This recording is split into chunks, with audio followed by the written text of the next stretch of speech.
తెలంగాణ యువత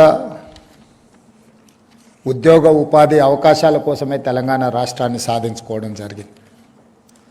సాధించుకున్న తెలంగాణ రాష్ట్రంలో మీకు అందరికీ తెలుసు, గత ప్రభుత్వం 10 సంవత్సరాలు ప్రభుత్వ ఉద్యోగాలలో ఉన్న ఖాళీలను భర్తీ చేయకపోవడం వల్ల ఉమ్మడి రాష్ట్రానికంటే ప్రత్యేక తెలంగాణ రాష్ట్రంలో మాకు ఎక్కువగా అన్యాయం జరిగిందని ఆలోచన చేసే పరిస్థితులు ఉత్పన్నమైనాయి.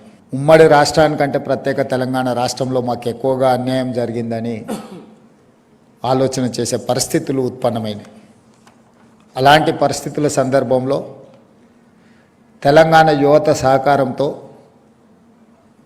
ప్రజాప్రభుత్వం ప్రజాపాలన ఏర్పడ్డది. అప్పటి వరకు ప్రగతి భవన్గా పిలువబడే ఈ ప్రాంగణం